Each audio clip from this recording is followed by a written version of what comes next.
Magandang umaga mga kapatid, mga bisita at dumating ng oras upang umpisahan na natin ang ating programa, ang una yung pahayag pong madla. Bago natin ito umpisahan, magkaroon muna tayo ng papuri sa Diyos na Yehova sa pamamagitan ng pag-awit. Song number 100, Maging Mapagpatuloy, halaw sa gawa 17:7. Pakisuyo, tumayo tayong lahat kung kung kumbinyente sa iyong kalagayan.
Kaawit pa lang natin, maging mapagpatuloy.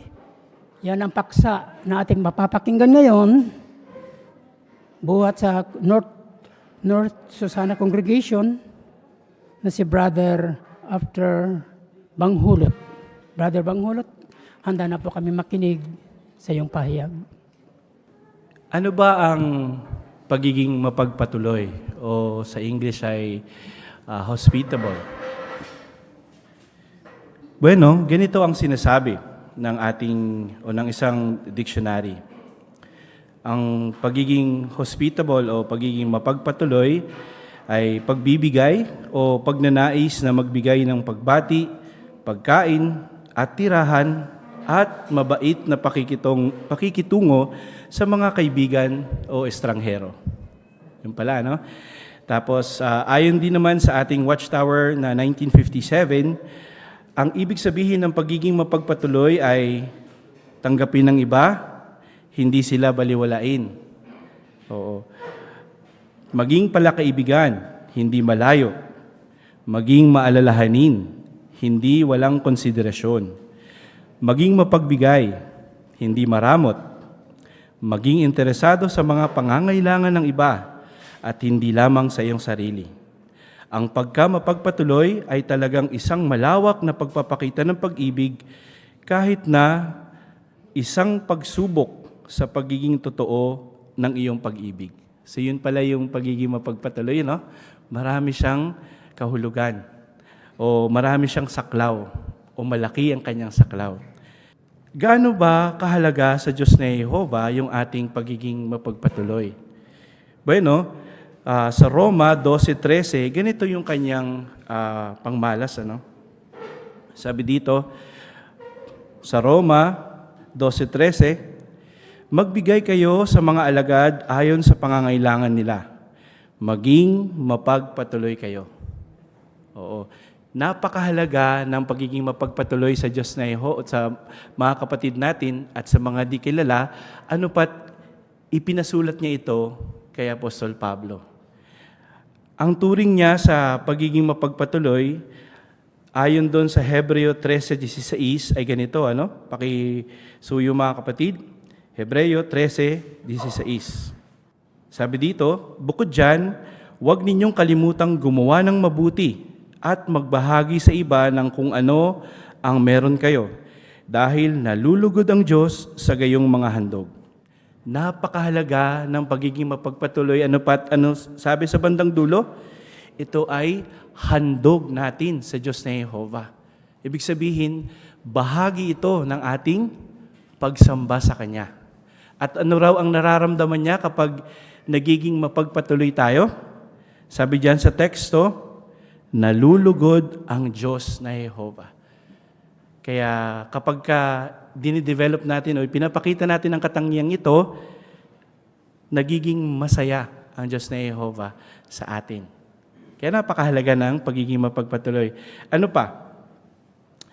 Kapag mapagpatuloy tayo sa iba, pinaparamdam natin na mahal natin sila at concerned tayo sa kanila. Meron akong dalang halaman dito, Yan. So, ito po ay Areca palm. So, siguro sa mga nagtatanim o yung mga plantito at plantita dito, kilala ito, pwede ito sa indoor, pwede ding outdoor plant. Tumutubo ito ng 0.5 meters o 20 inches kada taon kapag wasto itong naalagaan. Sabihin, nadiligan ng tama, naarawan ng tama at nalagyan ng fertilizer. Pero kapag hindi ito naalagaan, ang tanim na ito, ang Areca palm, 10 days lang po. Itong green na dahon niya ay malalanta na. 10 days lang. So mag-i-start na siyang mamatay. So ganun din tayo. Yun ang pangalawang kahalagahan ng pagiging mapagpatuloy. Kapag ipinapakita natin sa iba yung pagiging mapagpatuloy, para natin silang dinidiligan o inaalagaan. Kaya nag-grow, sumusulong ang iba kapag pinaparamdam natin sa kanila yung ating pagiging bukas palad at pagiging mapagpatuloy. Ano pa?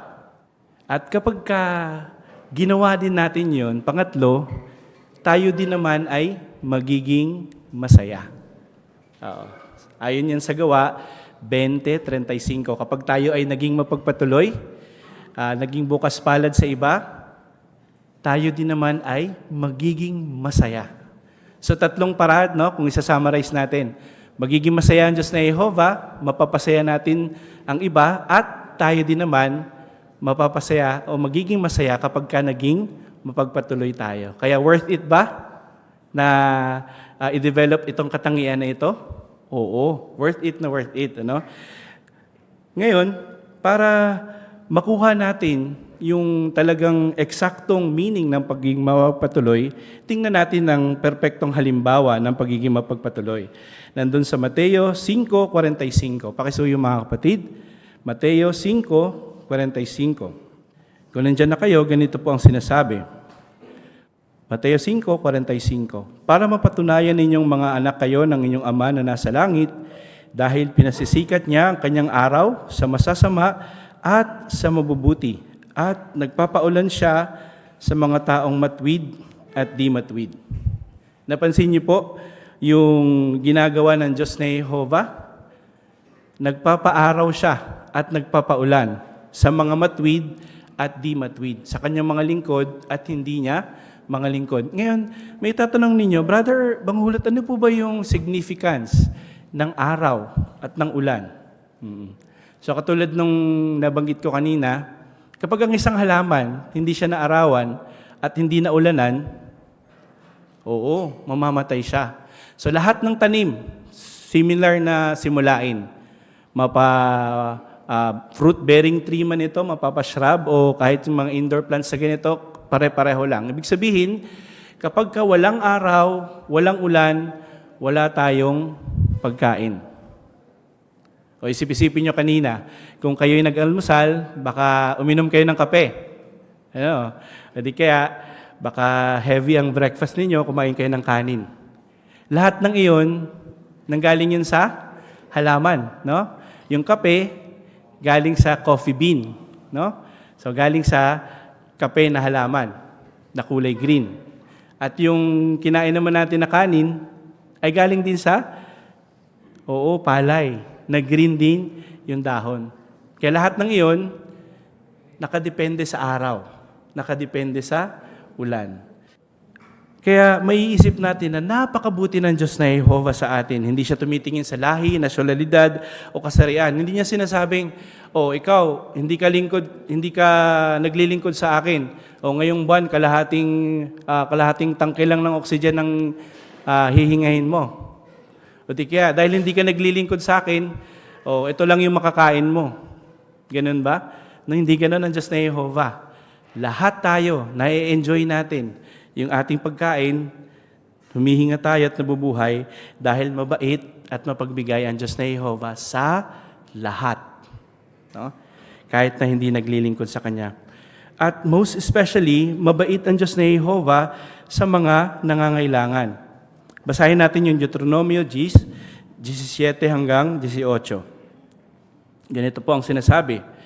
Dahil ang Diyos, Deuteronomio chapter 10, verse 17 and 18. Dahil ang Diyos ninyong si Jehovah, ang Diyos ng mga Diyos, at ang Panginoon ng mga Panginoon, ang Diyos na dakila, makapangyarihan at kahanga-hanga, na hindi nagtatangi o tumatanggap ng suhol. Binibigyan niya ng katarungan ang batang walang ama at biyuda.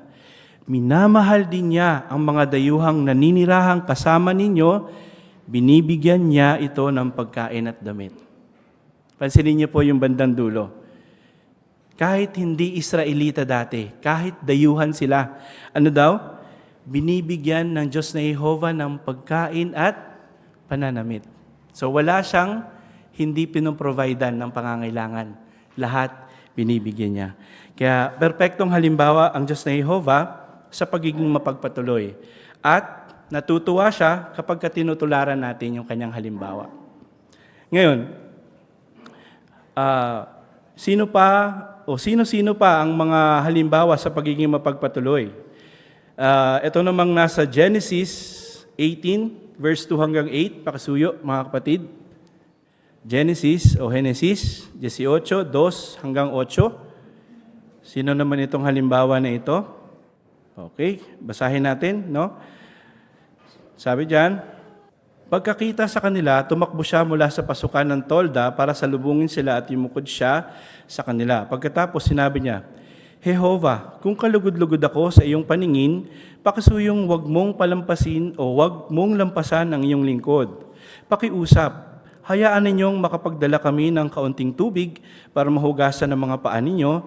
Pagkatapos ay magpahinga kayo sa ilalim ng puno. Dahil pumunta kayo sa inyong lingkod, hayaan ninyong makapagdala ako ng isang piraso ng tinapay para maginhawaan kayo. Pagkatapos ay pwede na kayong magpatuloy sa paglalakbay. Sinabi nila, sige, pwede mong gawin ang mga sinabi mo.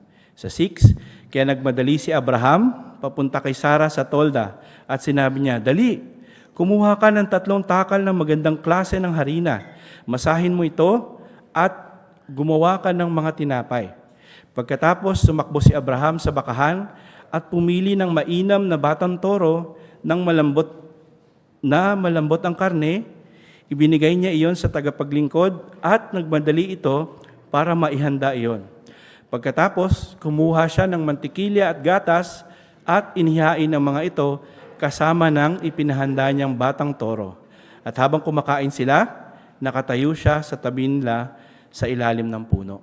Sino tong halimbawa natin dito sa pagiging mapagpatuloy? Oo, walang iba kundi si Abraham. Ano daw ang ginawa niya?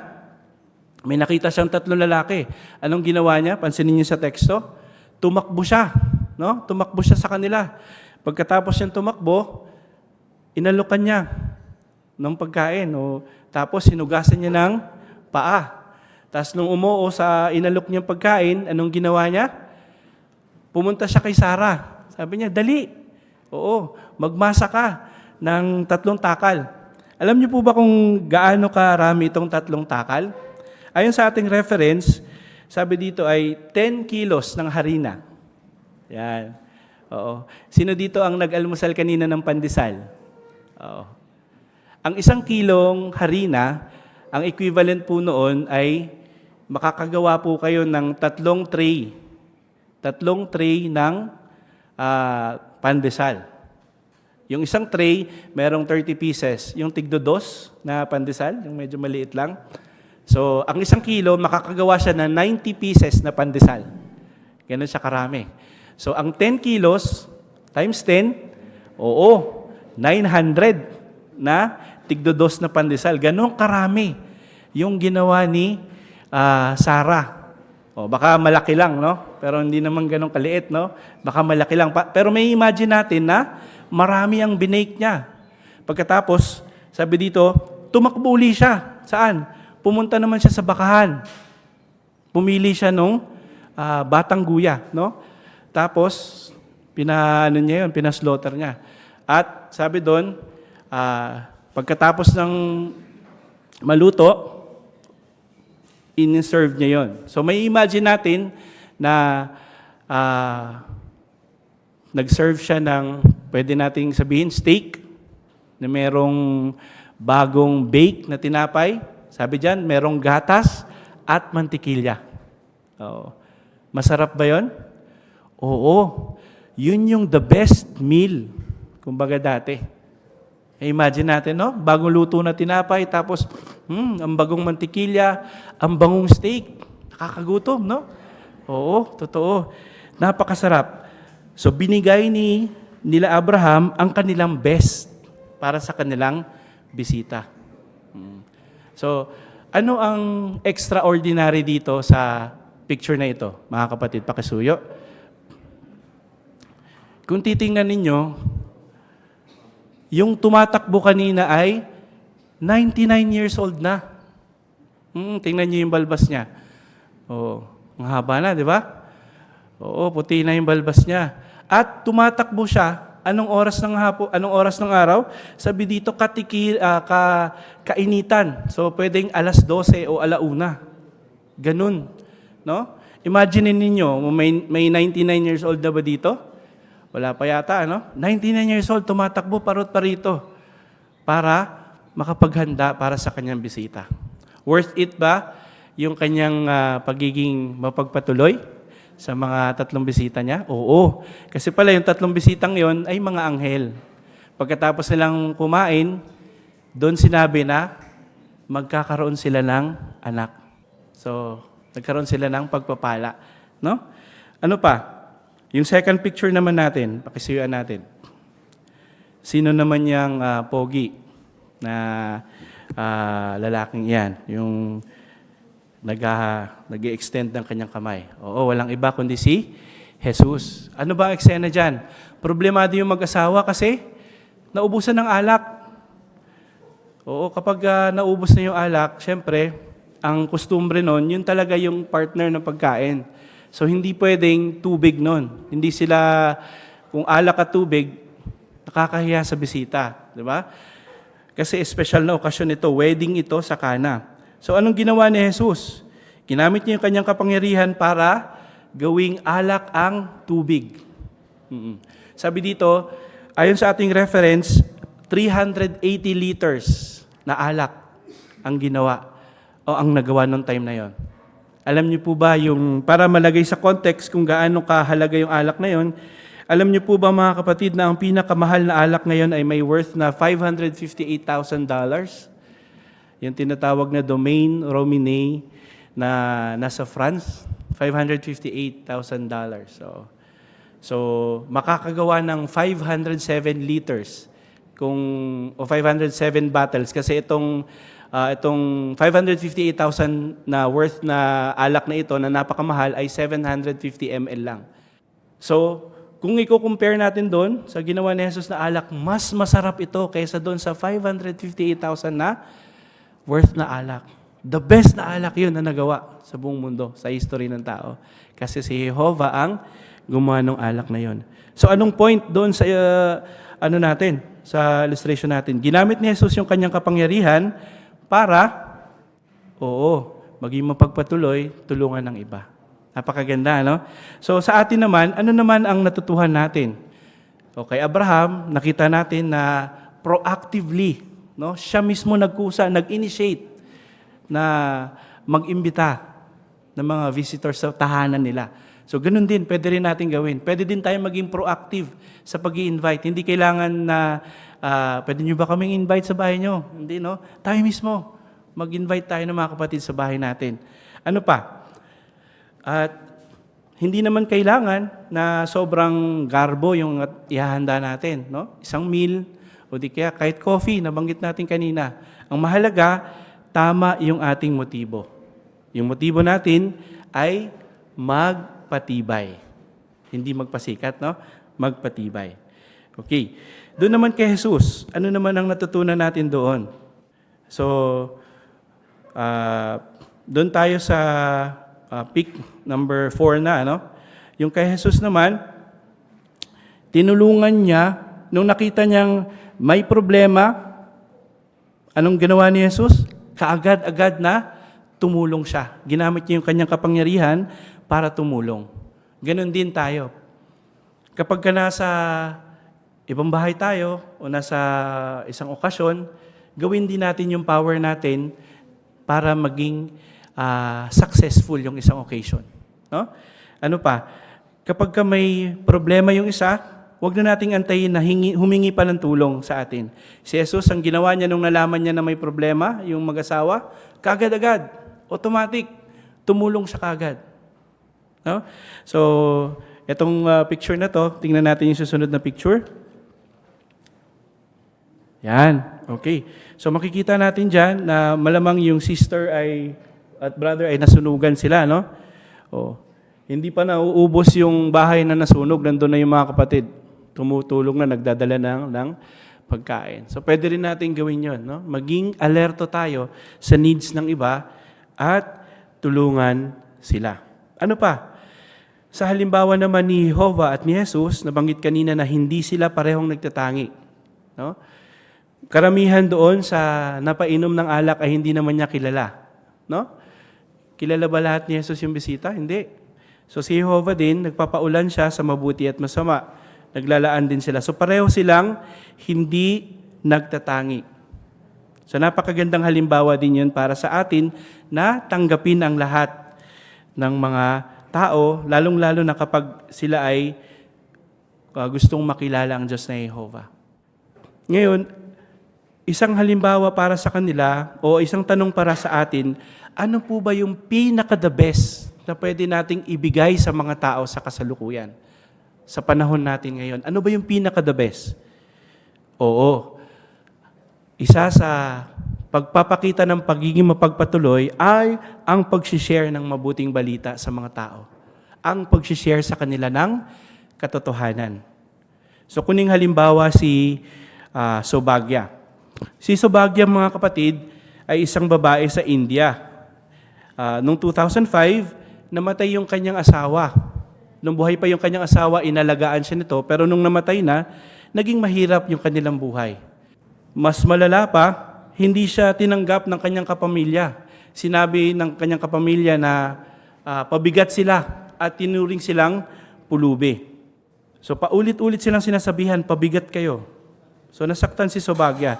Para maibsan yung kanyang nararamdamang sakit, ang ginawa niya, nagsimba siya sa pag-aakalang matutulungan siya ng mga nandun. Pero dahil mahirap si Sobagya, wala ring tumanggap sa kanya doon. Nireject din siya ng mga tao na nandun. So, naisip niya siguro kung may trabaho ako, baka magbago yung lahat. So, ang ginawa niya, nag-apply siya ng trabaho. Pero kahit na paulit-ulit siyang nag-apply ng trabaho, wala siyang makita. So, talagang nawalan ng pag-asa itong si Sobagya. Ang ginawa niya, sabi niya, dahil wala namang nangyayari sa buhay ko, kikitlin ko na lang yung aking buhay. So, nagplano siya na magpakamatay. At sabi niya, dahil kung magpapakamatay ako, wala namang mag-aalaga sa anak kong babae na 3 years old, ang pangalan niya ay si Megana, isasama na rin niya sa pagpapakamatay yung kanyang anak na 3 years old. Nakakalungkot, no? Dahil walang nagkikare, walang naging bukas palad sa kanya. So, pauwi na siya. So, nakabili na siya ng poison para sa kanilang dalawa, mag-ina.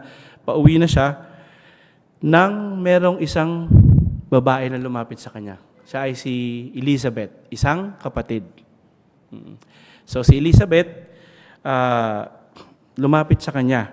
Nagkwentuhan sila. Sabi ni Sobagya, ay, wala akong trabaho. Parang gusto niyang, ang motive niya, layuan na siya kasi wala naman siyang halaga. Parang gano'n ang nararamdaman niya. Wala akong trabaho. Ang sabi naman ni Elizabeth, na kapatid natin, sabi niya, tulungan kita maghanap kung gusto mo. So nag-offer si Sister Elizabeth, no? Tapos, ang ginawa niya, bukod sa pag-offer ng trabaho, in-invite niya. Sabi niya, actually, papunta ako sa Bible study. Kung gusto mo, pwede tayong mag-aral sa ganitong araw at oras, sa bahay namin. So, in-invite niya si Sobagya sa bahay nila para mag-Bible study. Tapos, nagkahiwalay na sila. So, pagdating ni Sobagya sa kanilang tahanan, nalaman niya na yung kanyang anak ay wala pala sa bahay. So, hindi natuloy yung kanyang, kinuha pala ng isang kamag-anak. So, hindi natuloy yung kanyang plano na pagpapakamatay nilang dalawa, no? Maglalagay sana siya ng poison sa pagkain. Tapos, dahil wala naman yung kanyang anak doon, sabi niya, puntahan ko na lang kaya si Elizabeth. Kasi na-curious siya, may mga tao palang nag-aaral ng Bible. So, ang ginawa niya, inaccept niya yung invitation ni Elizabeth. Pumunta siya sa bahay, nag-Bible study sila. Pagkatapos ng Bible study nila, in-invite uli siya ni Elizabeth na dumalo sa regional convention. Nung dumalo siya sa regional convention, sabi ni Sobagya, ito ang katotohanan. Ito na ang katotohanan, sabi niya. Gusto kong maging isang saksi ni Jehovah. So, to make the long story short, hindi natuloy yung pagpapakamatay ni Sobagya at ng kanyang anak. Ganito ang sinabi ng kanyang anak na si Megana. Matagal na sana kaming patay kung hindi namin nalaman ang katotohanan ng araw na iyon. Ngayon, napakasaya namin. Inaabangan namin ni Mama ang panahon na mayakap namin si Papa, maturuan siya tungkol kay Jehovah at masabi sa kanya na iniligtas kami ni Jehovah. Napakagandang karanasan, mga kapatid, no? Dahil naging concern si Elizabeth sa isang tao na hindi naman niya kakilala. Nagpakita siya ng malasakit. Kahit pa sa tingin ng word sa sanlibutan na walang halaga. No? Wala siyang may bibigay. Oo. So, sabi doon, sa karanasan na itong si Megana at Sobagya ay mga regular pioneer na ngayon. At si Megana ay nagtatrabaho siya sa isang remote translation office. Biruin niyo yun? No? Oo. So, napakaganda ng naging ending dahil merong nagpakita ng merong nagpakita ng concern, ng malasakit, naging mapagpatuloy sa kanila. Inimbitahan sa tahanan, sa convention. Kaya, napakagandang halimbawa nito para sa ating lahat. Ngayon, para naman sa atin, ano naman ang magagawa natin? So, yun ang magagawin natin, proactively mag-invite tayo, i-encourage natin, tulungan yung mga kapatid na nangangailangan, huwag magtangi, ibigay sa kanila yung katotohanan, at paano naman natin may papakita yung appreciation natin sa pagiging mapagpatuloy ng iba. Ito naman yung don't, no? Yung kanina do's yun, yung mga kailangan natin gawin. Ito naman yung wag na wag natin gawin. No, nasa Kawikaan 25:17, 25:17 ng Kawikaan. Pakisuyo mga kapatid. Kawikaan 25:17. Ganito po ang sinasabi kung nandyan na po kayo.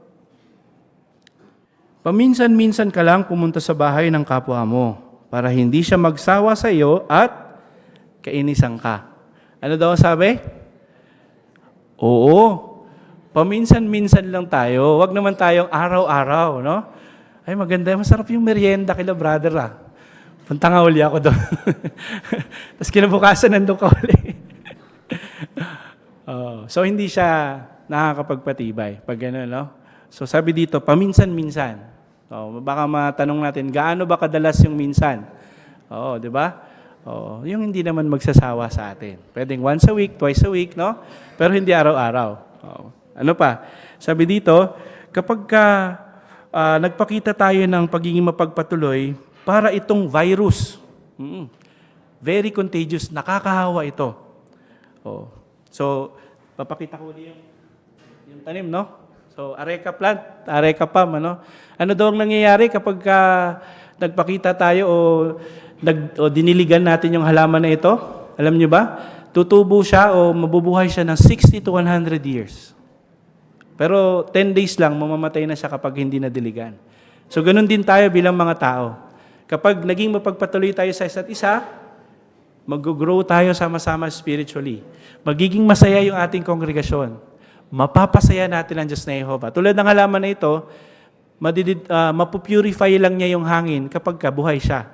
Yun ang pinaka-purpose ng halaman na ito. Pero kapag namatay, hindi niya magagawa yon. So tayo din. Kapag nagpakita tayo ng pagiging mapagpatuloy sa isa't isa, magiging healthy tayo ng halaman. Nagagawa natin yung lahat ng mga ginagawa ng isang Kristiyano, lumabas sa larangan, mag-Bible study, dumalo sa mga pulong, magpatibay sa iba, magagawa natin lahat ng mga bagay na yon. Kung tayo ay magiging mapagpatuloy. Ano pa? Sabi din dito, magkakaroon tayo ng mga bagong kaibigan, katulad ni Elizabeth na nagkaroon ng Sobagya at Megana, tayo din, magiging close natin yung mga kapatid dito sa loob ng kongregasyon at sa iba pang kongregasyon. At higit sa lahat, mapapasaya natin ang ating mapagpatuloy na Diyos na si Jehovah. Magandang umaga sa inyong lahat.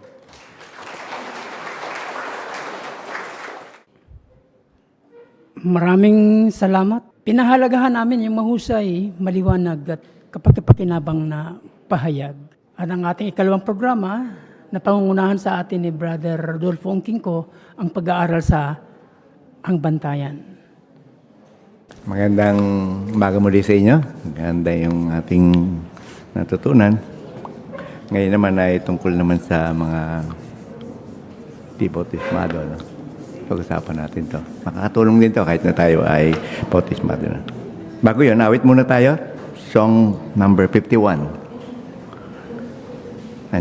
Sa Diyos tayo nakaalay. Pwede tayong tumayo sa ating kalagayan. Makaawit tayo ng masigla.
araling Artikulo 9 ng ating pag-aaralan, kumilos agad para mabautismuhan.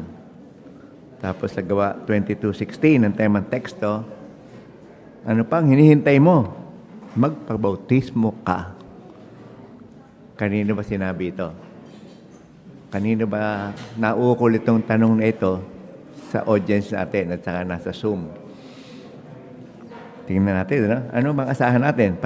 Patututuhan, patibayin ang determinasyon mong magpabautismo sa tulong ng mga halimbawa ng mga Samaritano, ni Saul ng Tarso, ni Cornelio, at mga taga-Corinto.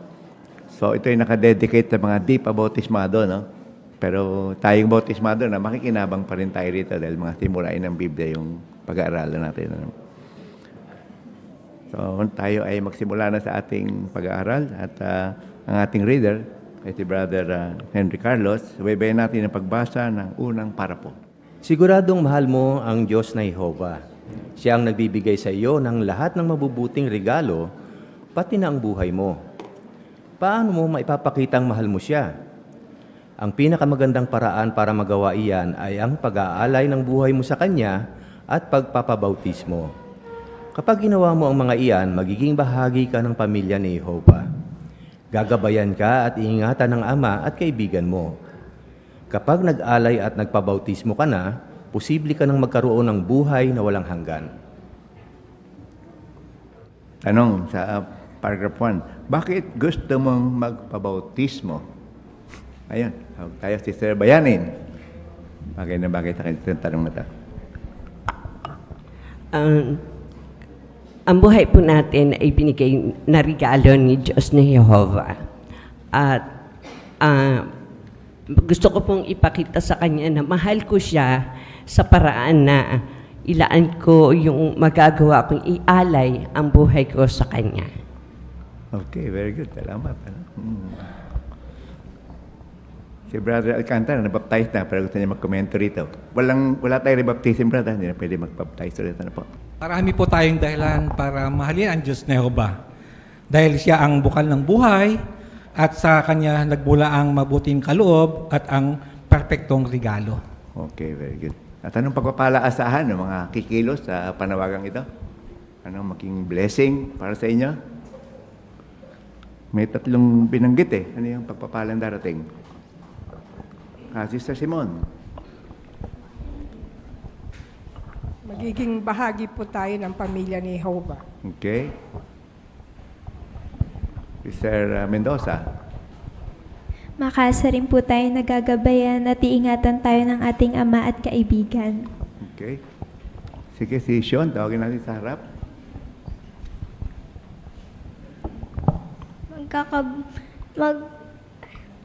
Magkakaroon ng buhay na walang hanggan. Ayun. Po. Alam mo gano'ng kahaba yan, John? Salamat. Ano? Ngayon tayo sa paragraph 2. May nakakapigil ba sa iyo na magpabautismo? Kung oo, hindi ka nag-iisa. Kinailangang baguhin ng marami ang paraan ng pag-iisip at pagkilos nila para maging kwalipikadong magpabautismo. At masayang-masaya na sila ngayon na naglilingkod kay Jehovah. May mga nabautismuhan din noong unang siglo. Anong mga hamon ang napaharap sa kanila at ano ang matutuhan natin? Sa paragraph 2, anong tatalakayin natin sa artikulong ito? Sige, Jared, manggit ka nga na isa. Tatalakayin po natin ang mga nabautismuhan noong unang siglo. Ayun, ano? Okay. Actually, ilang halimbawa yan, ano? 3 grupo ba yan? Ang pag-usapan natin, ano? O 4. Tingnan natin. Patuloy tayo. Tapos, ano yung gusto nating hanapin doon pagka pinatalakay natin yan? Sister Loreto. Kung ano po yung mga hamon na napaharap sa kanila. Okay. At ano yung Sister Ami? Relax. Salamat, Sister Loreto. At ano po yung ating matutuhan? Okay, simula na tayo. Unahin natin yung una, yung mga Samaritano. Nagpabautismo ang mga Samaritano. Sa number 3 tayo. Noong panahon ni Jesus, kasama sa isang relihiyosong sekta ang mga Samaritano. Marami sa kanila ang nakatira sa hilaga ng Judea, sa mga lungsod ng Sikem at Samaria.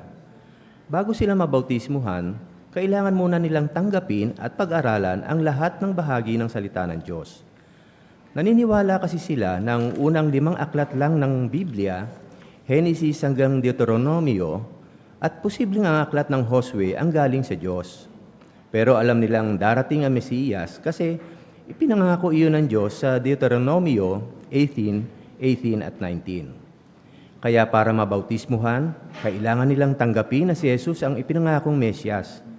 Ginawa iyan ng marami sa mga Samaritano. At dahil Hudyo ang karamihan sa mga unang Kristiyano, kailangang alisin ng mga Samaritano ang diskriminasyon nila sa mga ito. Okay. Tanong, anong mga hamon ang posibleng napaharap sa ilang Samaritano? Bumanggit kayo ng isa. Sister Pinky Carlos, doon sa mother's room.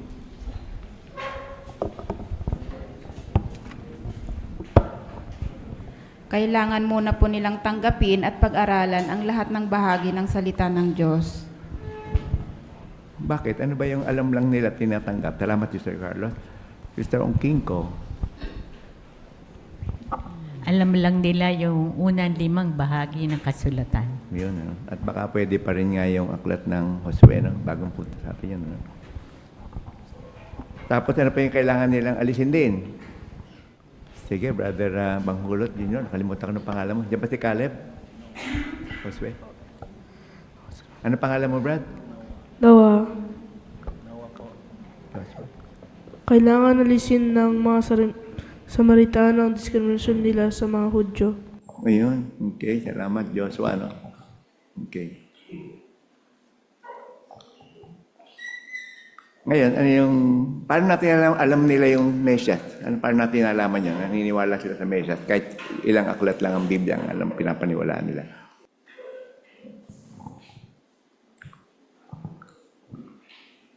Sister Mendoza. Nang sipiin po kasi ni Apostol Pedro yung hulang ito sa Gawa 3:19 at 20 hanggang 23, tiniyak niya sa 20 na tumutukoy ito kay Hesukristo. Ayun, okay. So makita nila, mayroon silang gagawing adjustment, may hamon. Tingnan natin kung ano nangyari. Doon sa paragraph 4. Anong nakatulong sa mga Samaritano na magpabautismo? Nang ipangaral ni Felipe sa mga Samaritano ang tungkol sa Kristo, may ilang tumanggap sa salita ng Diyos. Nakinig sila kay Felipe kahit Hudyo ito. Posibleng naalala nila na sinabi sa Pentateuch na hindi nagtatangi ang Diyos. Nagbigay pansin sila sa mga sinabi ni Felipe tungkol sa Kristo at naniwala sila na isinugo ng Diyos si Felipe nang makita nila ang mga himalang ginawa niya, gaya ng pagpapagaling sa mga may sakit at pagpapalaya sa mga demonyo. Okay, babasahin natin muna. Gawa 8, 5, 6, tapos 14. Sino gusto bumasa? Sister Marieta Alburo. At si Felipe ay pumunta sa lungsod ng Samaria at ipinangaral niya sa mga taga roon ang Kristo. Ang lahat ng naroon ay talagang nagbigay pansin sa mga sinasabi ni Felipe habang nakikinig sila at nakikita ang mga tanda na ginagawa niya. Saglit.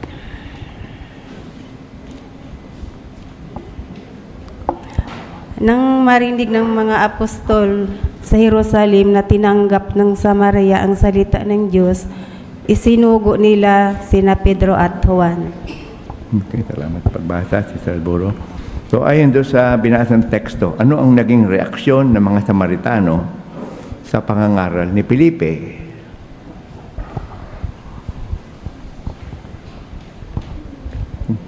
Sister Noemi, waaw. Binanggit po dun sa teksto na meron pong ilan na tumanggap po sa salita ng Diyos. Ayun, tama, no? Okay. Tapos, anong ginawa nila ng bandang huli? Ano ba yung dahilan bakit tinanggap nila? Brother Loreto?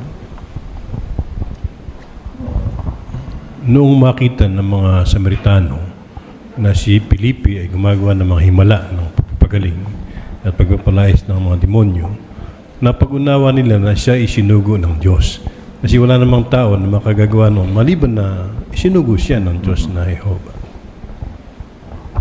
Okay. So, tingnan natin. Magpatuloy pa tayo. Ano lesson natin dito? No? Tayo sa paragraph 5. Salamat, Brother Reto. Kahit Hudyo si Felipe at bago lang sa mga Samaritano ang itinuturo niya, nakinig pa rin sila sa kanya. Nagpabautismo agad ang mga Samaritano nang makumbinsi sila na totoo ang mga itinuturo ni Felipe. Sinasabi ng Biblia, nang maniwala sila kay Felipe na naghahayag ng mabuting balita tungkol sa kaharian ng Diyos at tungkol sa pangalan ni Jesucristo, ang mga lalaki at babae ay nagpabautismo. Kumbinsido ka rin ba na totoo ang salita ng Diyos? Naniniwala ka rin ba na hindi nagtatangi ang mga saksi ni Jehovah na nagpapakita sila ng tunay na pag-ibig sa isa't isa at na sila ang mga tunay na Kristiyano? Kung oo, huwag kang mag-alangang magpabautismo. Siguradong pagpapalain ka ni Jehovah. Tanong natin sa paragraph 5. Anong natutuhan mo sa mga Samaritano?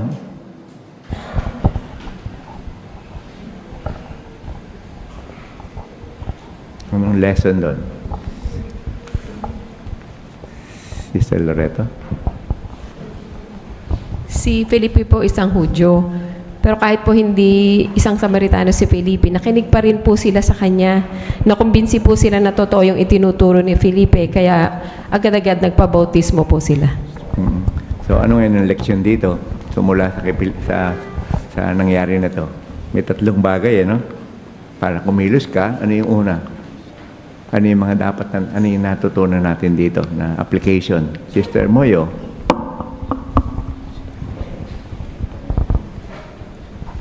Maging kumbinsido po tayo na totoo po yung salita ng Diyos, ang Biblia. Ayan, no? Tapos, ano pa? Sister Joso? Yun pong pagiging bukas ang isip sa katotohanan. Okay. So, hindi ito kamukha sa iba na pag dumalo ngayon, bautismo ka na, no? So, may mga gagawin pa siya, may mga kaalaman. Salamat din yung makomento, no? Kaya ano yung paalala doon sa huling pangungusap, pangalawa sa huling pangungusap para sa mga hindi pa bautismado. Tapos, nasa kanila na lahat ito, kumbinsido na sila, alam nila, nasa mga saksi ang katotohanan. Ano yung paalala doon? Ano yung word na ginamit doon sa second to the last sentence? Brother Tom Marahos? Huwag po silang mag-alangan magpabautismo. Yeah. Yung paksa natin, di ba? Ang sabi ng ano natin? Yung sinabi doon sa paksa natin? Ano pamagat na pinag-aaralan natin? Sister Marlene. Kumilos agad para para mabautismuhan. Okay. Punta tayo sa number 6. Si Ruben na taga-Germany ay lumaki sa isang pamilyang saksi. Pero noong bata pa siya, nagduda siya kung totoo si Jehovah. Anong ginawa niya? Na-realize niya na kulang pa ang alam niya, kaya nag-aral pa siya. Sinabi niya, sa personal study ko, ilang beses kong pinag-aralan ang ebolusyon para maalis ang pagdududa ko. Napakalaking tulong sa kanya ng aklat na Is There a Creator Who Cares About You? Naisip niya, totoo pala talaga si Jehovah. At nang pumunta siya sa pandaigdig na punong tanggapan, mas napahalagahan niya ang pagkakaisa ng mga saksi ni Jehovah sa buong mundo. Kaya pagbalik niya sa Germany, nagpabautismo na siya sa edad na 17. Kung may pagdududa ka sa mga natutuhan mo, mag-research ka gamit ang mga publikasyon natin. Maalis ng tumpak na kaalaman ang mga pagdududa mo. At kapag nalalaman mo kung paano nagkakaisa mga kapatid sa iba't ibang bahagi ng mundo, pati na ang kongregasyon mo, mas mamahalin mo ang espiritual na pamilya mo. Sa paragraph 6, anong natutuhan mo sa karanasan ni Ruben? Sige, JC, pakisiya, Brother JC. Katulad po ni Ruben, kung may pagdududa po ako sa mga natutunan ko, pwede po akong mag-research gamit ang publication po natin at tiyak na mapapalitan po ang aking pagdududa ng tumpak na kaalaman. Naka-relate ka ba dyan? Tama, kinapit mo sa iyo. Salamat, ha? Salamat, JC. Sige. So, natapos na natin sa mga Samaritano. Punta naman tayo kay Saulo ng Tarsus. Nagpabautismo si Saulo ng Tarsus. Paragraph 7. Tingnan ang halimbawa ni Saul ng Tarso. Talagang may alam siya sa Judaismo at kilalang kilala siya ng mga Hudyo.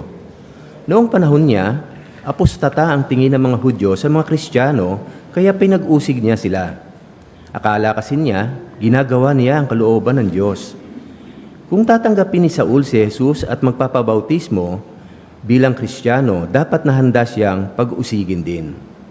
Sa 7, anong kaisipan ang kailangan baguhin ni Saul? Brother A. Zamora?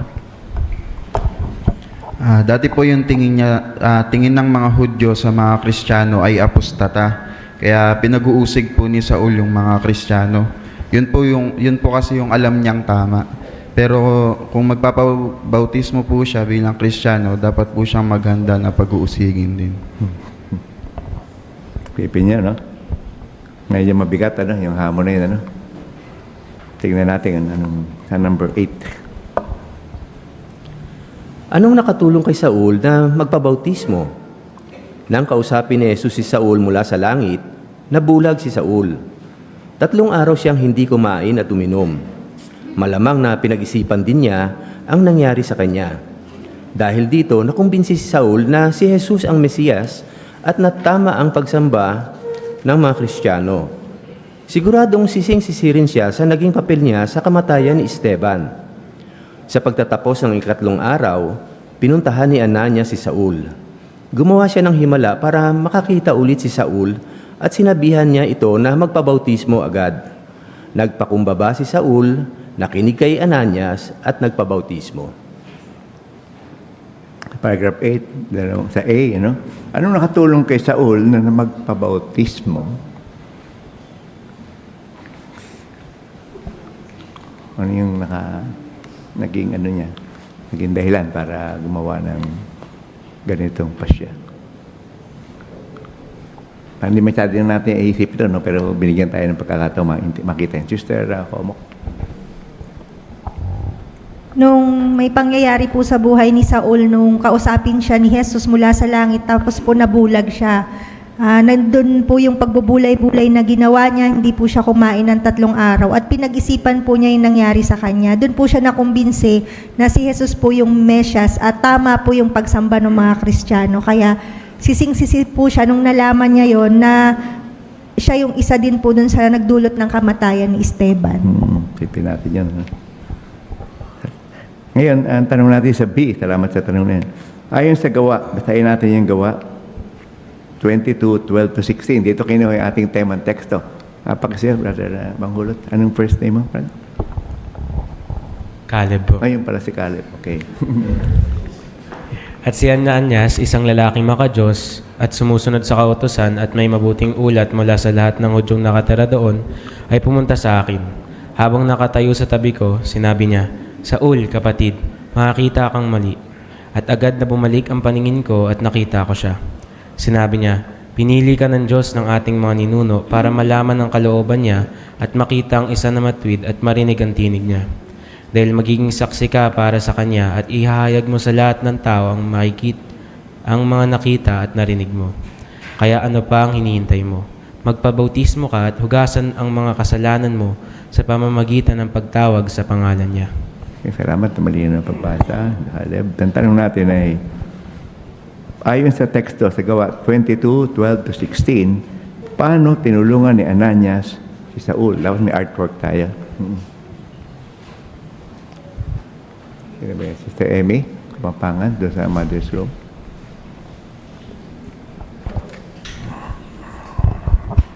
Gumawa nga po siya ng himala si Ananias para makita ulit si Saul at in-encourage niya po ito na magpabautismo agad. Ayun. Salamat, ano. Kaya anong masabi natin? Samantalang kinakausap si Pablo ni Ananias. Pablo na ba yan? Naunahan ko yata kayo, no?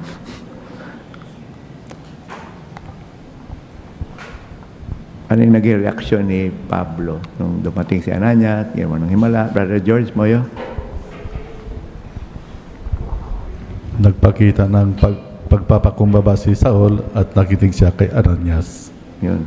Tapos, anong ginawa ni Saul? Sige, Ananias, balikan na lang ulit, ha? Pag-isipan ko muna lahat ng sinabi mo. Mr. Relax Marlin.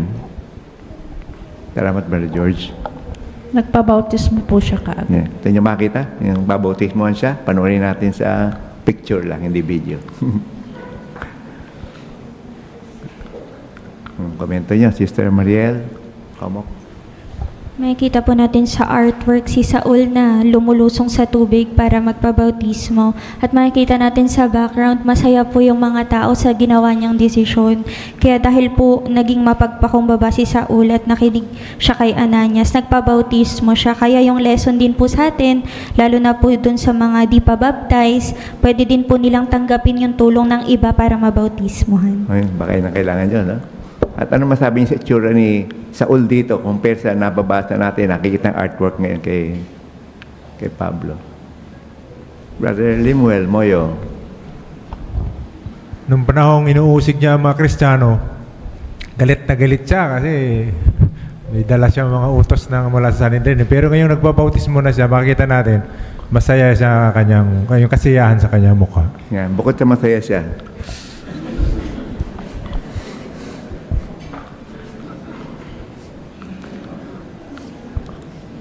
ayan, Sister Sheila, Kamarig. May buhok pa po siya dyan. Oh, bata pa no? Kadalasan, hindi kanya ng picture yun, ano? Pablo. Salamat. Na tayo sa number 9. Hindi hinayaan ni Saul na mapigilan siya ng pride o takot sa tao para magpabautismo. Nagpakumbaba si Saul at nagbago para maging tagasunod ni Kristo.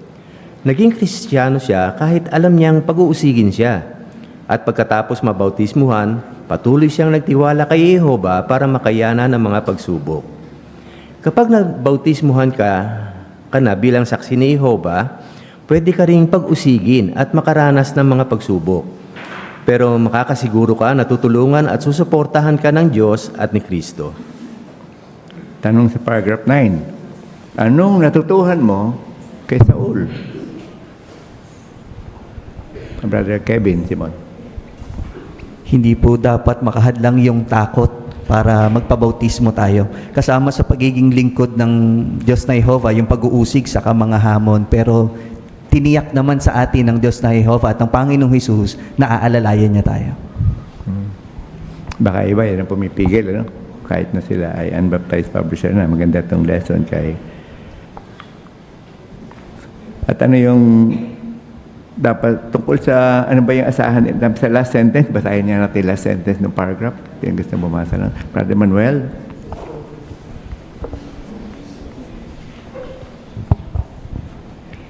Pero makakasiguro ka na tutulungan ka at susuportahan ka ng Diyos at ni Kristo. Yeah, okay. Pero hindi madali, no? Yung pinagdaanan ni Pablo, no? Kung nabasa niyo yung mga teksto na yan, makita niyo yung kanyang ginagawa noon. No? Tayo sa paragraph 10. Lumaki si Ana sa isang pamilyang Kurdish sa Eastern Europe. Noong 9 years old si Ana, nagpabautismo ang nanay niya. Gusto niya ring magpa-Bible study at pinayagan siya ng tatay niya. Pero hindi iyon nagustuhan ng mga kamag-anak niya na kasama niya sa bahay. Kapag may nagpalit kasi ng reliyon sa kanila, kahihiyan iyon sa buong pamilya. Noong 12 na si Ana, nagpaalam siya sa tatay niya kung pwede siyang magpabautismo. Gustong malaman ng tatay niya kung pinilit lang ba siya ng iba o sarili niyang desisyon iyon. Sinabi ni Ana, "Mahal ko po si Jehova."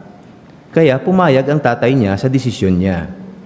Pero pagkatapos niyang mabautismuhan, masama na ang pagtrato sa kanya ng mga kamag-anak niya. Sinabi pa nga ng isa sa kanila, "Sana naging immoral at naninigarilyo ka na lang kaysa naging saksi ni Jehova ka." Ano ang nakatulong kay Ana? Sinabi niya, "Tinulungan ako ni Jehova na maging matatag at sinuportahan ako ng mga magulang ko." Inililista ni Ana ang mga pagkakataong naramdaman niya ang tulong ni Jehova. Pagkatapos, binabalik-balikan niya ito. Kung natatakot ka sa pag-uusig, tandaan na tutulungan ka rin ni Jehova. Okay, salamat. Paragraph 10 tayo. Anong natutuhan mo sa karanasan ni Ana? Ilang taon siya doon siya ay mabautismohan? Yung anak ni Roylen Gonzales, Rodriguez. 12 po. Yun, 13 siya. Tama, no? Salamat, ha? Pero ano yung problema na paharap sa kanya? Bakit hindi madali yung kanyang kinaharap bago at pagkatapos ng bautismo?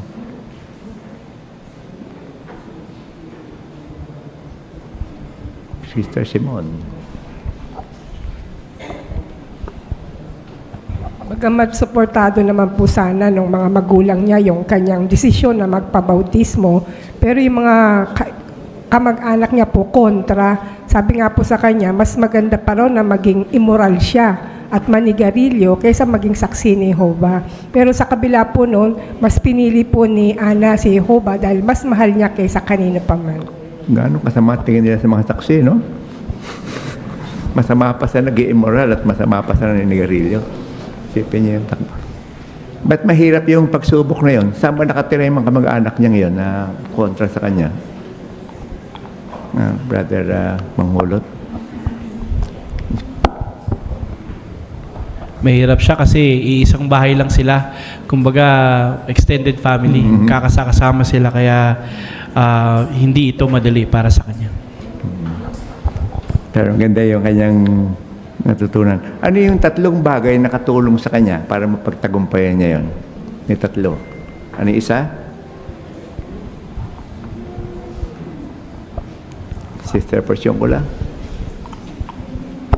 Inililista po ni Ana yung mga pagkakataong nararamdaman po niya yung tulong ni Jehovah. Okay. Tama. Ano pa?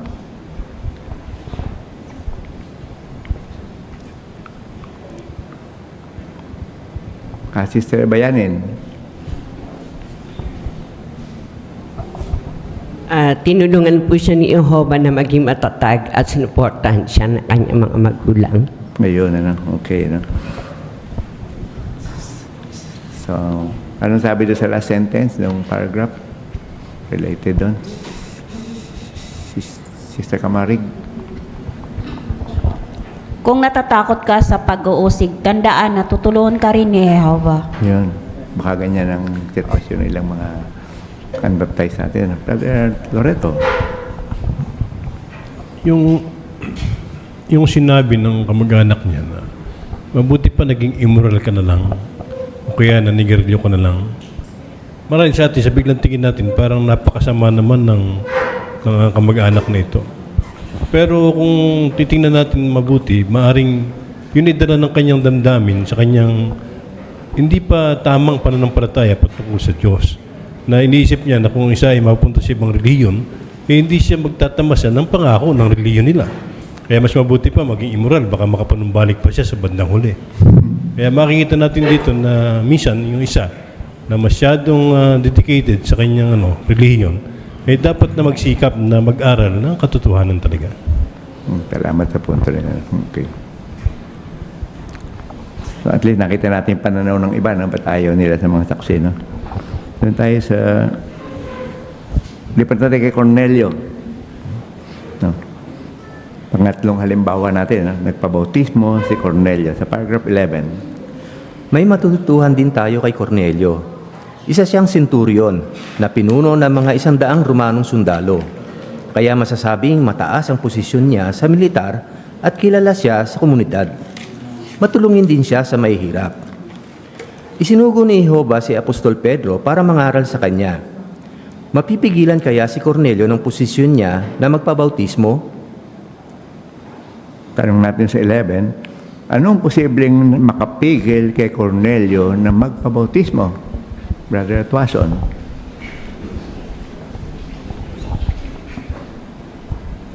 Posibleng makapigil o kaya makahadlang sa kanya yung kanyang posisyon bilang isang senturyon. Siya pala isang commander ng 100 mga sundalong Romano. Kaya mataas yung posisyon niya. Maaring yun ang pwede na humadlang sa kanya na magpabautismo. Hindi madali, no? Pero ano yung magandang katangian niya naman? Brother Kimwell, Simon. Matulungin po siya sa mahihirap. Okay. So, kaya may mga hamon talaga, no? Para sa bago maging isang saksi ni Jehovah, no? Tingnan natin kung ano yung nangyari doon sa paragraph 12 naman tayo. Anong nakatulong kay Cornelio na magpabautismo? Sinasabi ng Biblia na may takot si Cornelio sa Diyos, pati na ang buong sambahayan niya. Lagi rin siyang nagsusumamo sa Diyos. Kaya nang ipangaral ni Pedro kay Cornelio ang mabuting balita tungkol sa Kristo, tinanggap iyon ni Cornelio at ng pamilya niya. Nagpabautismo sila agad. Siguradong handang gumawa ng mga pagbabago si Cornelio para masamba niya at ng pamilya niya si Jehovah. Tanong dito sa paragraph 12. Anong nakatulong kay Cornelio na magpabautismo? Brother Giovanni Homok. Inanggit dun sa gawa 2 na itong si Cornelio at yung kanyang buong sambahayan ay may takot sa Diyos. So, nung napangaralan sila, tinanggap nila yung mabuting balita at nagpabautismo agad sila. Buong pamilya, no? Galing, ano?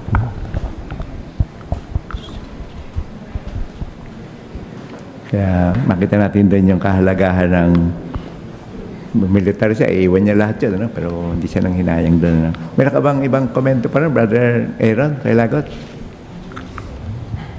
Sabi kayo nagtaas na kamay. Okay, pareho. Sagot niya. Very good. Salamat. Ano? Sister Homok, sa'yo. Kaya si Cornelio po, bagaman siya po ay opisyal ng hukbong militar, malalakas na tao po sila. Pero sa other side po niya, spiritual na tao po pala siya. Kaya talagang minahal na po niya ang Diyos. Lalo na po nung nalaman niya yung katotohanan, kumilos po siya agad at nagpabautismo. Kaya anong gagawin ni Jehovah sa iyo kung gagawa ka ng malaking pagbabago sa buhay mo para masunod si Jehovah? Anong gagawin ni Jehovah para sa iyo?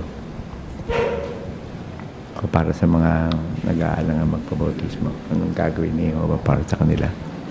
Brother Alboro. Siyempre naman, tutulungan ka ng Diyos na Jehovah. Yan, tama, no? Okay? Kaya baka unti-unti inaalis yung mga pagdududa niya, no? Yung mga Bible study, no? Ay, hindi ako maging saksi, hindi ko kayang gawin to, hindi kayang gawin yon. Pero ngayon, pinag-uusapan natin, naharap sa maraming hamon, na kaya nilang gumawa ng mga pagbabago, no? Paragraph 13. Gaya ni Saul, hindi hinayaan ni Cornelio na mapigilan siya ng posisyon niya para maging Kristiyano. Kailangan mo rin bang gumawa ng malalaking pagbabago para mabautismuhan? Tutulungan ka ni Jehovah na gawin iyan. Pagpapalain niya ang pagsisikap mong sundin ang mga prinsipyo sa Biblia. Anong matutuhan mo kay Cornelio? Sister Doom. Na handa pong gumawa ng pagbabago si Cornelio para maging Kristiyano. Kaya hindi po hadlang o hindi niya hinayaan na mapigilan siya ng posisyon niya bilang isang army officer. Yan, tama. Kaya yung tanong kanina, yung sinagot ni Brother Alboro na, no? Advance pala tayo, no? Salamat sa tulong ninyo, no? Okay. Ngayon punta na tayo doon sa 14, no? Kailangan gumawa ng pagbabago ni Tsuyoshi na taga-Japan para mabautismuhan. Siya ang assistant ng headmaster ng Ikonobo, isang kilalang paaralan ng flower arrangement.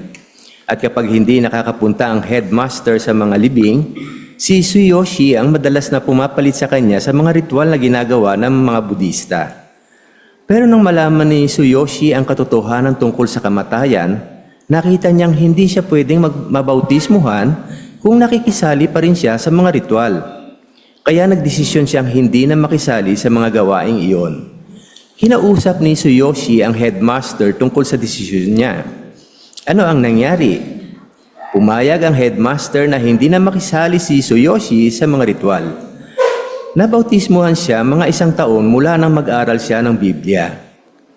Kung may kailangan kang baguhin sa trabaho mo o kailangan mong magpalit ng trabaho para mapasaya ang Diyos, makakaasa kang ibibigay niya ang kailangan mo at ng pamilya mo.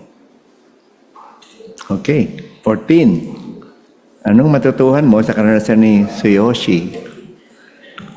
Babae ba to o lalaki?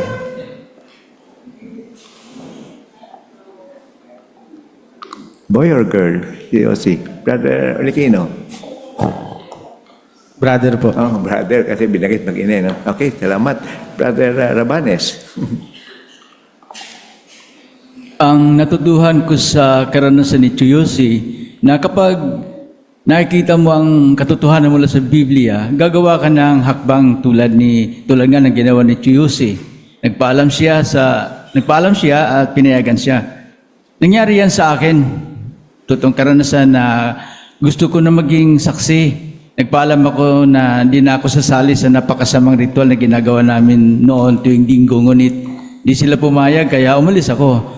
Umalis ako sa grupo at pumunta sa malayong lugar at hinahanap ko doon ang Kingdom Hall at sinabi ko sa isang brother na gusto ko magpa-Bible study ng twice a week para mabautismuhan agad ako.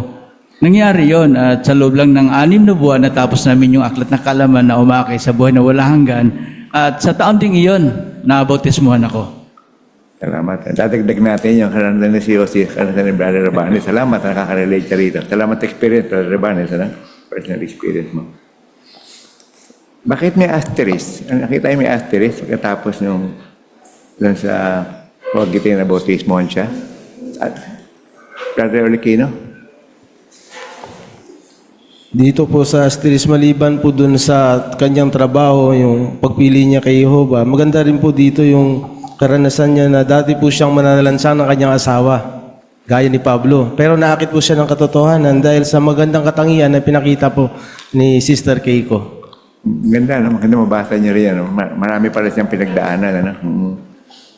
Bihira yung lalaki na marunong mag-arrange ng flowers. Ano? Mas maganda siguro pag lalaki na hilig doon. Ano? Salamat sa inyong mga komento. Salamat, Brother Kino, na bata mo yun, na-share mo. Okay, punta na tayo. Tapos na tayo sa mga kay Saulo, Samaritano, kay Cornelio. Ito na yung pang-apat. Nagpabautismo ang mga taga-Corinto. Paragraph 15. Materialistiko at immoral ang mga nakatira noon sa Korinto. Hinahatulan ng Diyos ang paraan ng pamumuhay ng karamihan sa mga taga roon. Kaya posibleng mahirapan ang sino mang gustong maglingkod kay Jehovah. Pero nang mangaral doon si Apostol Pablo, marami sa mga taga-Korinto na nakarinig ng mabuting balita tungkol sa Kristo ang nanampalataya at nabautismuhan. Pagkatapos, sinabi ng Panginoong Hesus-Kristo kay Pablo sa isang pangitain, "Marami ang mananampalataya sa akin sa lungsod na ito." Kaya patuloy na nangaral doon si Pablo ng 1.5 taon.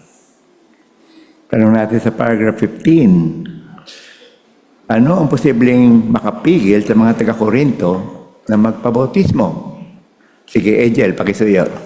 Dahil karamihan nga po sa mga nakatira sa Korinto ay materialistiko at immoral at hinahatulan po yun ng Diyos na Jehovah. Kaya posibleng mahirapan po yung sino mang gustong maglingkod sa Diyos na Jehovah. Isipin niyo, no? Yan ang problema nila, no? Pero anong naging epekto nung mangaral si Pablo sa kanila? Kahit ganun sila.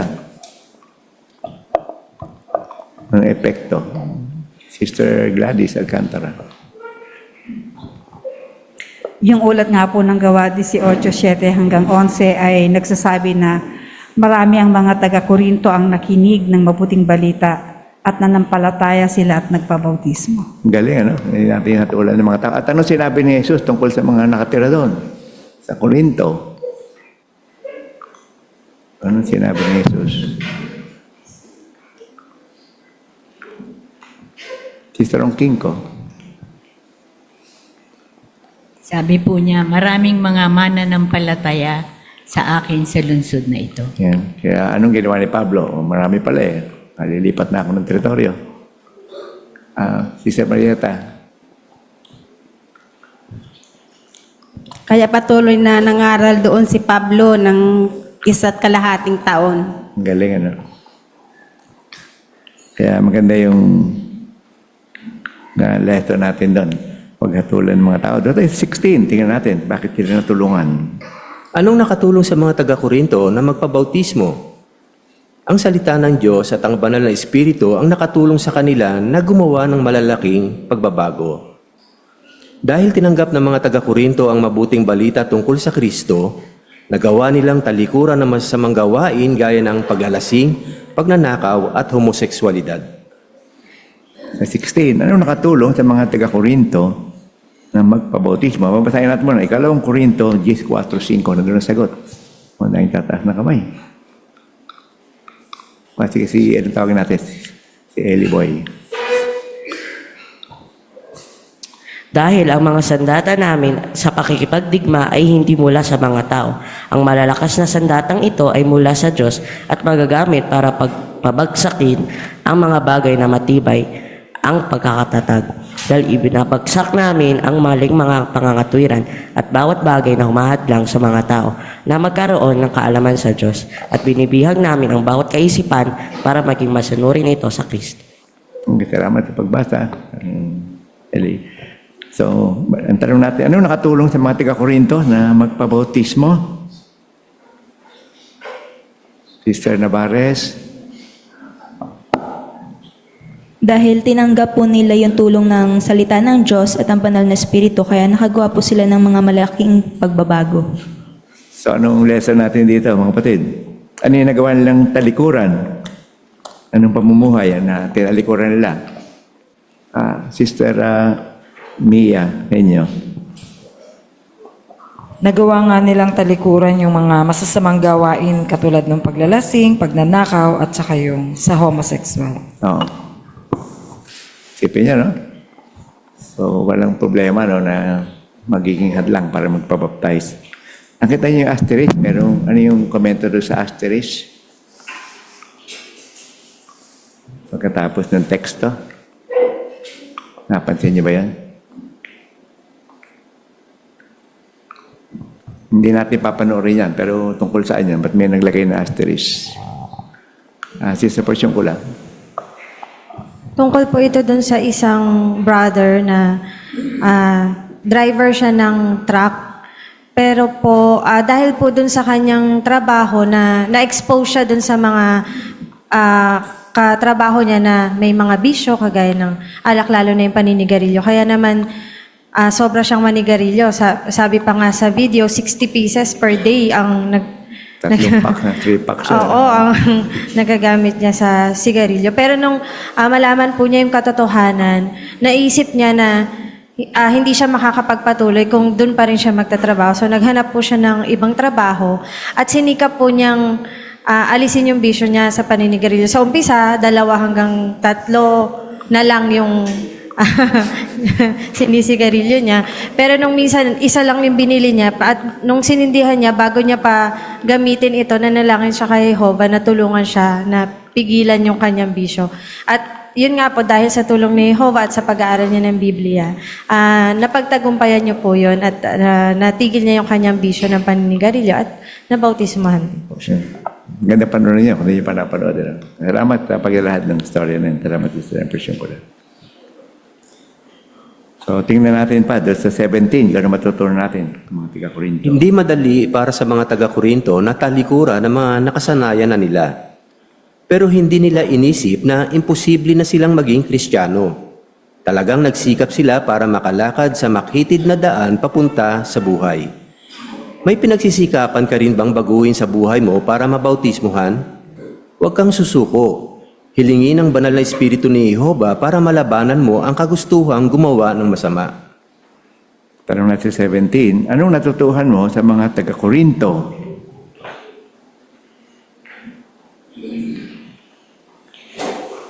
Sige, Sister Jemel Aguilar.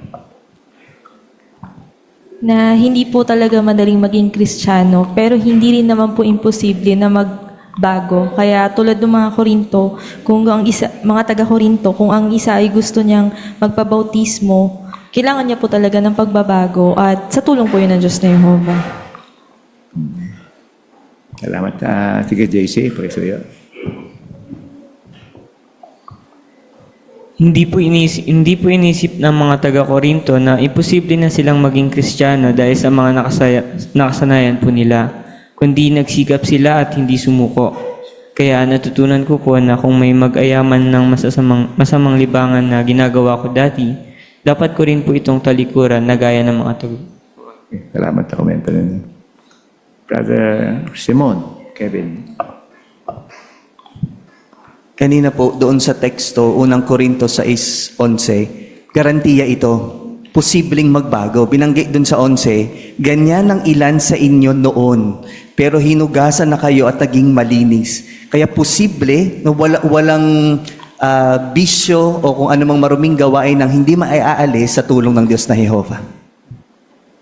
Salamat, Brother Alboro. Totoo itong pagkabanggit sa 7 ng Mateo, 13 at 14. Malapad kasi at saka malawak yung daan patungo sa kapahamakan. Kaya kahit anong gawin nila, okay lang na okay kahit masama ito. Kaya sinabi ni Kristo, pumasok kayo sa makipot na daan kasi patungo ito sa buhay. Salamat po. Sister Riquino.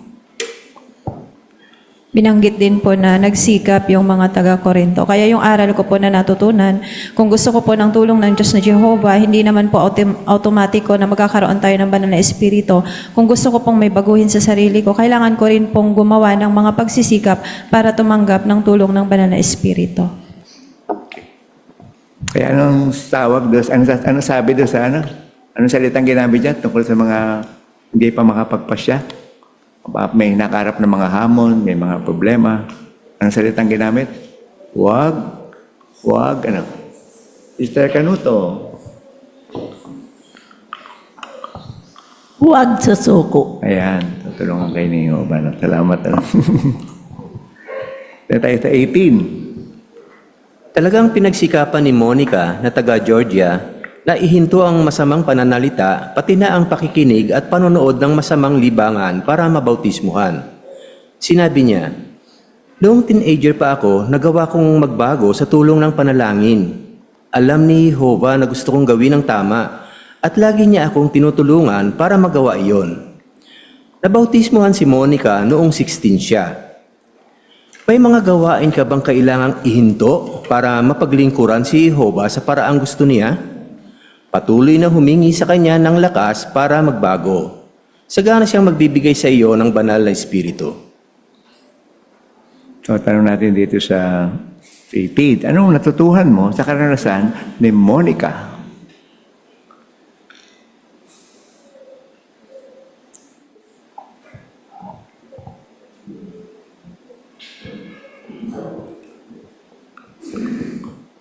Mga pinag-iisipan niya mabuti ito, malalim itong karanasan ni Monica, no? Sige, Sister Loreto, pakisayo. Na kung gusto po nating magbago at gawin yung tama para magpabautismo, kailangan po nating humingi ng tulong sa Diyos na Jehovah.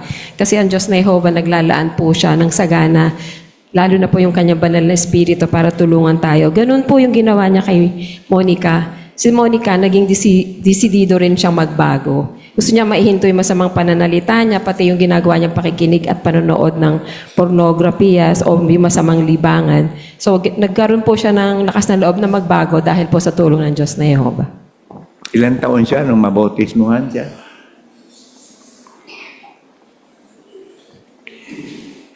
Ilan taon nung mabautismuhan? Ayun, si Freya. 16 years old. Ayun, salamat, ano?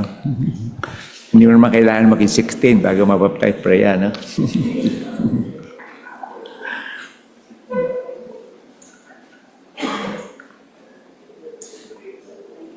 Maganda yung last 2 sentences o 3 sentences. Ano sabi ron? May gawain ka ba? Ano sabi ron? Gusto niyo basahin yan. 3 pangungutap na yan. Si Karen Mora.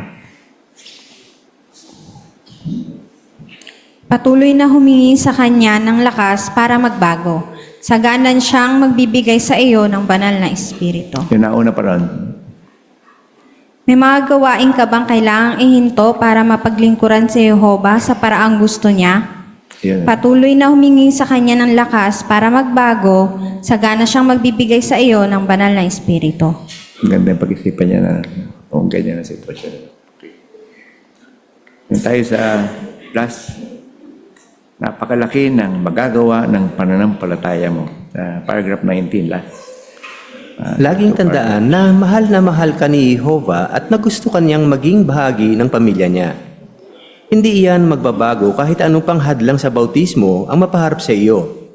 Sinabi ni Jesus sa ilan sa mga alagad niya noon, "Kung may pananampalataya kayo na kasinliit ng binhi ng mustasa, sasabihin ninyo sa bundok na ito, lumipat ka roon at lilipat ito at walang magiging imposible para sa inyo."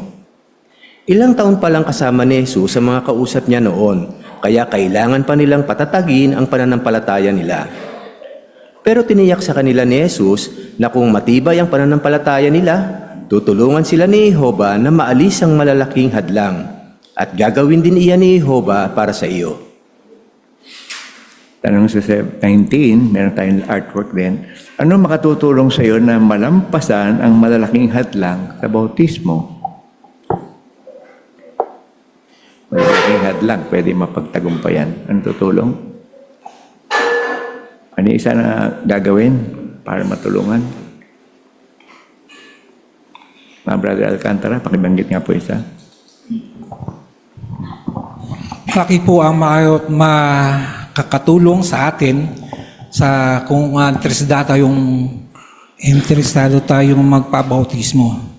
Kahit ano pang hadlang sa pagbabautismo na mapaparap sa iyo, gabot man o kalaki, ay kung matibay ang iyong pananampalataya, malalampasan natin ang gayong kabundok ng mga hamon at problema. Okay, maraming salamat po. No?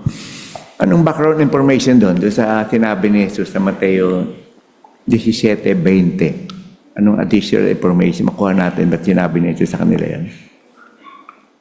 Anong kalagayan ng mga alagad noon?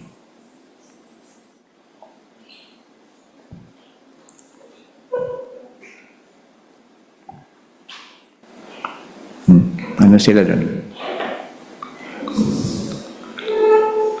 Sister Loreto. Binanggit po doon sa unang bahagi ng Mateo 17:20, kakaunti po yung pananampalataya ng mga nakikinig doon. Kaya sinabihan po sila na kahit kasinlaki lang ng butil ng mustasa yung pananampalataya nila, walang imposible pa rin sa Diyos. Okay. Salamat, Brother Manghulot. Bago sabihin ni Jesus ito, may isang lalaki na lumapit sa kanya, lumuhod. Sabi niya, "Pagalingin niyo ang aking anak." Kasi yung anak niya, inaaniban ng masamang espiritu. Kaya minsan napupunta sa apoy, minsan naman sa tubig. Dinala na siya sa mga alagad, pero hindi na pagaling. Kaya pumunta siya kay Jesus. Tapos ito, sinabi ni Jesus sa kanya mga alagad. Saan nakuha niyo yung informasyon, ano? Walang hadlang, ano? Kahit gabundok, ano? Kaya kung gagawin niya ni Jehovah para sa kanila, ano sabi? Gagawin din niya ni Jehovah para kanino? Gagawin din para sa mga ngayon na nag-aalinlangan, ano? Artwork tayo, mga kapatid. Artwork.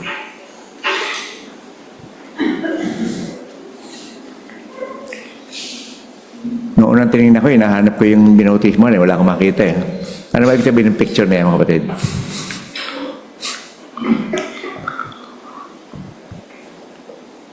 Sister Felicitas, Sarah. Makikita po sa isang convention po na masayang pinapalakpakan po yung mga bagong bautisado. Malamang sa US po to convention na declare the good news. Okay. Napantay ba niya? Anong setting nito? Ba't may backpack yung brother? Saan sila papunta? Sister, Brother Reto. Yung mga bag na yan ay may dalang pampaliko. Saan ay maganda sila sa bautismo. O kaya naman, baka tapos na yung bautismo, ay dinala nila yung mga bag nila para sa lubungan sila. Ipinakikita dyan na sila ay nanampalataya at ang pananampalataya na nagpalaya sa kanila sa katotohanan. O pinalaya sila ng dahil sa katotohanan. Yung katulad na sinabi ni Panginoong Hesus sa Juan 8:32 na sabi doon ay yung katotohanan yung magpapalaya sa isa. Kaya sila napalaya sila. Marami silang katulad taga Corinto. Marami silang mga bisyo, marami silang mga masamang gawain. Nung ang katotohanan ay dumating sa kanila, pinalaya sila doon at natanggap nila yon at sila ay nagpabautismo at naging lingkod ng Diyos na Jehovah. Tama yung sa Loreto, baka pwedeng tapos lang ang pahayag, papunta sa magbibihis, o kaya baka tapos na, nabaptize na, no? Kasi pinag-usapan dito na bautismo ka na. No? Okay, punta tayo dito sa last paragraph 20. Paano nakatulong sa iyo ang mga halimbawa ng mga Kristiyano noon at ngayon?